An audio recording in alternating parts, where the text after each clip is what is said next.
Terima kasih kerana memilih channel ini untuk mendapatkan berita terbaru setiap hari. Bagi anda yang pertama kali berada dalam channel ini, sila pertimbangkan untuk tekan butang like, subscribe dan komen video ini untuk penambahbaikan pada video akan datang. Berita politik, berita semasa, berita ekonomi, berita kesihatan, pendidikan dan segalanya ada dalam channel ini. Sejahtera Malaysia, berita terkini dipetik daripada inforakyat.net bertajuk Gempar. Gerak 98 dedah kenapa PKR kalah semua kerusi di Melaka. Saya hadir di 2 hari pertama dan 2 hari terakhir pilihan raya negeri Melaka. Hasrat asalnya menyantuni sahabat-sahabat lama di sana. Sama ada yang berjaya menjadi calon, yang tidak dicalonkan dan juga yang bertugas penuh komite di belakang tabir. Awalnya kelihatan seperti Pakatan Harapan tidak punya banyak masalah bila memasuki kempen PRN ini. Tidak seperti gabungan parti pemerintah yang berpecah bila mana BN dan PN memutuskan untuk mengikut haluan masing-masing, bertanding secara berasingan. Isu-isu seperti pertukaran calon dan calon Ketua Menteri PH ketika itu berjaya diselesaikan secara dalaman. Dari segi kesatuan dan perpaduan PH nampak mampat. Berkempenlah masing-masing dalam SOP yang ketat dan norma baru pilihan raya yang canggung serta pelik hinggalah berlangsungnya pengundian pada hari ini. Lintasan-lintasan lembaran skor keputusan awal memberi petunjuk yang membimbangkan. Sama dengan kerisauan yang telah saya nyatakan sedari awal kempen lagi, iaitu peratusan keluar mengundi terutamanya dari kelompok penyokong PH. Tetapi petunjuk yang hadir dari lembaran-lembaran skor ini sedikit lain dan sangat khusus. Terlihat peratus terendah keluar mengundi sering ditunjukkan di saluran-saluran terakhir, iaitu saluran orang muda. Mengapa? Bahkan pada satu waktu menjelang tengah hari, saya hubungi sahabat saya, Merlia Ku ataupun Hasmorni Tambi yang bertanding di Dun Sungai Udang. Dia menyediakan penginapan saya di 2 hari terakhir ini. Saya hubunginya untuk bercakap soal lain, tetapi ayat pertamanya adalah so bad. Dia memberitahu saya yang dia baru keluar dari satu pusat mengundi yang saluran terakhirnya pengundi muda punya pengundi mencecah 1,400 orang. Tetapi yang mengundi sampai waktu itu hanyalah 78 orang kalau tidak salah pendengaran saya. Apakah ini isyarat protes orang muda? Mengapa? Sedangkan sejarah kebangkitan PH dan Pakatan Rakyat sebelum itu dalam PRU 2013 dan 2018 banyak didukung oleh sokongan pengundi-pengundi muda.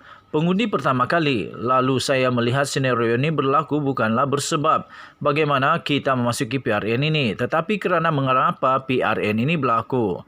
Orang-orang muda baru mahu menyambung usaha memulakan kehidupan yang terbentut akibat serangan COVID-19.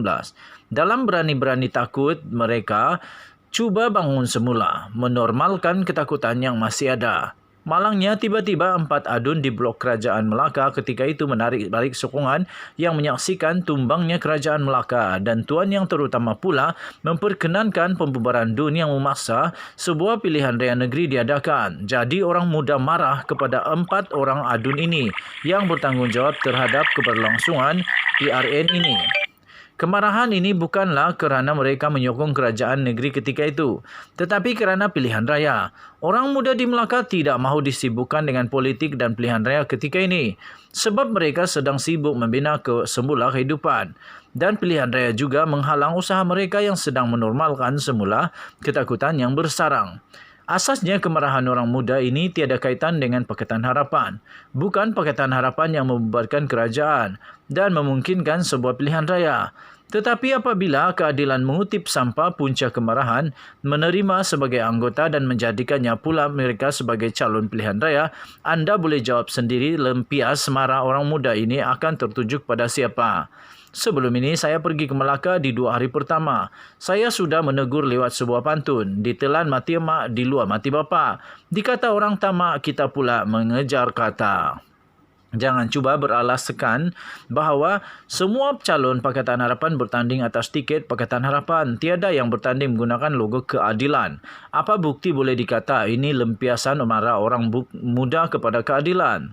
Saiz Melaka ini tidak besar, sebesar Parlimen Kemaman saja. Jadi penyampaian berita itu cepat dan mudah saja. Semua rakyat tahu.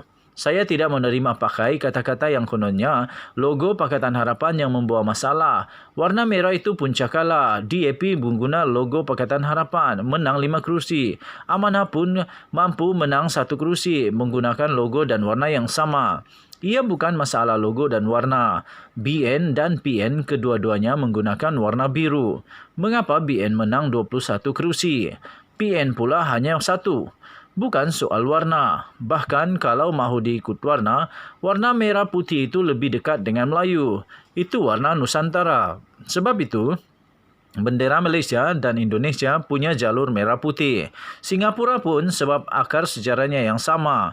Dari 13 bendera negeri dan 1 bendera wilayah persekutuan, 9 daripadanya mempunyai warna merah. Istimewanya bendera Melaka itu pun berjalur merah putih. Kepimpinan keadilan mesti belajar untuk mengakui kesalahan dan menerima teguran. Saya adalah anggota parti juga. Saya selalu tegur bukan kerana benci tetapi kerana rasa sayang yang teramat. Kerana sayanglah saya meluangkan 4 hari saya ke sana. Tetapi saya tidak pergi ke Asahan.